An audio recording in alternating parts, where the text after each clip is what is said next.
Marc Giraud, bonjour, vous êtes Bonjour. naturaliste et vous avez écrit un livre culte, on peut dire ça, La nature en bord de chemin, chez Delachaux-Niestlé, qui marche très très bien, et qui est vraiment un livre pour nous qui aimons observer la nature, même quand on n'est pas comme vous naturaliste et qu'on ne sait pas faire. Alors, on va démarrer par les tout petits animaux qu'on peut observer, les abeilles, les fourmis et toute cette intelligence extraordinaire qui grouille finalement autour de nous. Alors, c'est un livre sur la proximité de ce qu'on peut voir nous-mêmes, parce que je me suis aperçu en tant que naturaliste que ce qu'il y avait dans les livres, je ne le voyais pas forcément dehors, et ce que je voyais dehors n'était pas forcément dans les livres. Donc c'est très visuel, c'est un peu une balade, voilà. Et on peut observer l'intelligence en bord de chemin. Regardez le cerveau tout petit, hein, gros comme un grain de sucre de l'abeille par exemple, aussi bien que les chevaux dans les prés, tous les cerveaux qui se baladent autour de nous, donc c'est passionnant.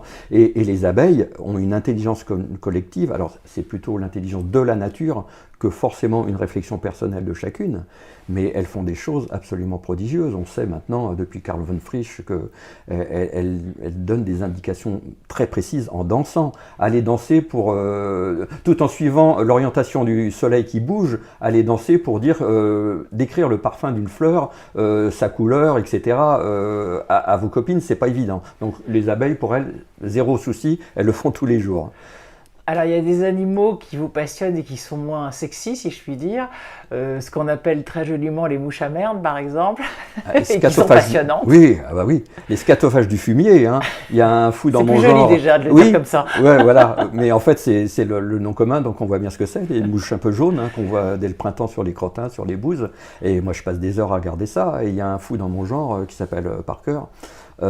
Qui a observé ça et qui en a déduit une loi scientifique qui s'appelle la compétition spermatique, c'est-à-dire qu'il s'est aperçu que chaque mâle protégeait les femelles qui sont très volages.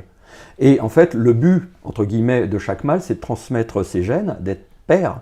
Donc, ils sont gardiens de chaque femelle, mais ce n'est pas désintéressé, c'est parce qu'ils se les gardent. Voilà, c'est une pseudo-copulation, ils sont accrochés dessus et ils attendent. Donc, on regarde une bouse comme ça pendant des heures et on apprend plein de choses. Et alors là, on l'a regardé dans un crottin, donc au-dessus du crottin, il y a un cheval normalement. Eh oui, alors on peut passer aussi des heures à regarder les chevaux, leurs interactions évidemment. Vous venez avec une carotte, vous voyez très bien qui est le dominant, qui est le leader, etc. Il y a plein de choses à apprendre, notamment justement on parle souvent de dominant ou de dominante, il y a aussi des leaders. Le dominant, c'est souvent le plus fort qui impose sa loi, et le leader, chez les vaches, c'est pareil, c'est celui qui est suivi, c'est le charismatique qui est suivi par les autres, et qui n'est pas forcément par un mâle d'ailleurs. Et alors vous expliquez aussi d'ailleurs, puisque là on est avec des herbivores, donc des proies entre guillemets, que quand on joue avec soit une proie, un herbivore, soit avec un carnassier, avec un carnivore si je puis dire, en fait c'est pas du tout la même façon de jouer. Ah C'est non. intéressant ça. Ben, le jeu, c'est pas du tout futile. Hein. Pourquoi l'évolution, pendant des millions d'années, aurait sélectionné le jeu? C'est parce que c'est un apprentissage social, un apprentissage des codes et un apprentissage de sa nature. Vous lancez un ballon, par exemple, chez des herbivores, chez des moutons, ils vont fuir, ça va leur faire peur. Vous lancez une baballe à un chien, c'est un substitut de proie, il va courir après, il va l'attraper. Donc déjà, on voit que leur nature est inscrite en eux et qu'ils la peaufinent grâce au jeu. C'est très intéressant le jeu. Ça veut dire qu'on ne peut pas jouer avec des herbivores, mais pas de cette façon-là en tout cas. Alors il faut les habituer. C'est ce qu'on appelle l'habituation. Donc quand ils n'ont plus peur du ballon, ils finissent par jouer aussi. Mais ça, c'est pas instinctif chez eux. Alors vous parlez aussi des oiseaux évidemment, hein, parce que quand on se balade, notamment par exemple le coucou, le fameux coucou. Alors le coucou, son intelligence, elle est beaucoup instinctive. Personne lui a appris à faire coucou puisqu'il n'a jamais vu ses parents. Et la femelle, si on parle de cerveau, elle a le cerveau qui enfle pendant la reproduction. Parce qu'en fait, elle a besoin de repérer une dizaine de nids. Elle ne pond pas qu'un seul œuf, hein, une dizaine. Donc de repérer les parents, les lieux, les habitudes des parents pour aller pondre très vite un œuf. Donc elle a le cerveau qui se développe pendant la ponte et après qui rétrécit. Donc elle se la pète quand elle pond. Voilà. C'est incroyable.